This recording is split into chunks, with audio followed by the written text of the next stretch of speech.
Good afternoon. My name is Scott Rudd, the Chief Strategic Officer at T3Live.com. Welcome to today's recap. A look ahead. 观众朋友们，大家好，欢迎收看今天的直击美股，我是主持人林健，在纽约向您问好。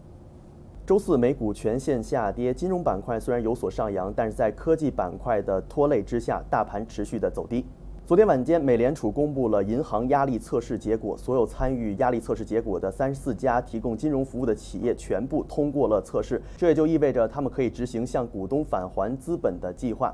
而美联储认为，美国最大的数十家金融企业资本十分的雄厚，即便出现衰退，也能够有能力向金融机构持续的放贷。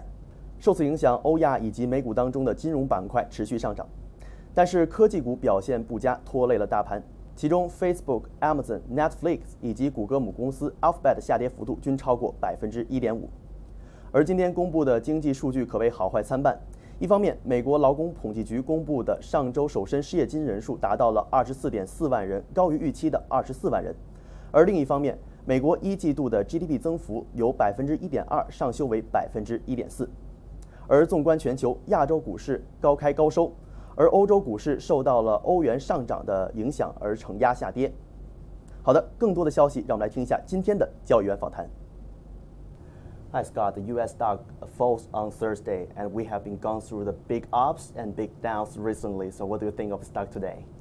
I think people don't want to get caught in some type of corrective phase. We're in the 8th year of a bull market. Usually it goes about 7 or 8. So when things get a little testy, I think some traders like to pull back and reduce risk a little bit. And if you look here at the chart of the S&P cash, you know, it doesn't really look like much, but we have been toying with this key level right here, okay? Usually when you're above the 8 and 21 day moving average, it's healthier. Well, now we're starting to break and trade around it, so it's just a little testier. What do we do today? We broke below this 24.15, but held the 50 day. So it's like a step-by-step process. Right now we're below the 8 and 21 day. If we stay below that, that means momentum is continuing to be lost.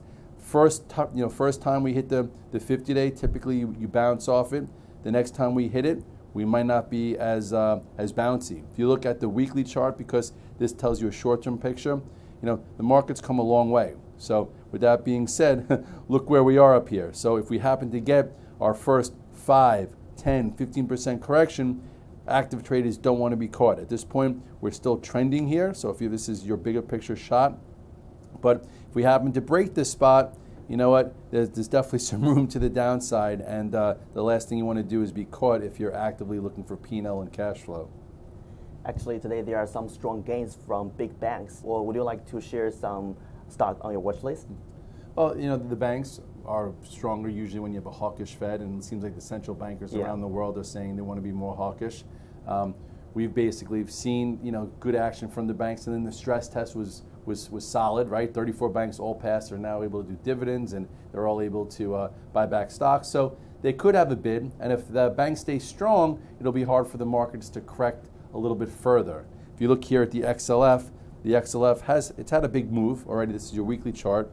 Okay, this was one move for the XLF post-election, and then recently it just held going sideways, and now it broke this little descending trend line here. Remember last time people were saying this could be, you know, a head and shoulders top with the left shoulder, the head, but then this right shoulder got, you know, blown out to the upside. So now the question is, you know, are we in an environment where people are in fear of missing out on a bigger move in the banks? At this point, they do look bullish. Okay, they look okay. And you know, if that continues, it's going to be hard for the bears to growl. And if you look at the daily chart, you know, it still looks healthy. So again, for the summer, there are some funds and some flows going to the banks. At this point, short term, the XLF, in my opinion, needs to hold 24.51. If it could hold 24.51, there's still a chance it continues to all-time highs. But just be careful buying strength and make sure into a new quarter, which we have next week, that the current trends stay intact. We never know what's going to happen tomorrow, but we have to come up with our own plans. So we do think now is a good time to come up with our plans because we just almost finished our first half of our years. Yeah, so it's good to have a plan A, B, and C. Okay, by having a plan A, B, and C, you could then move fast when the market confirms either one of them. And at this point, I think we're in a little bit of a vulnerable state, so that's why I'm cash tonight.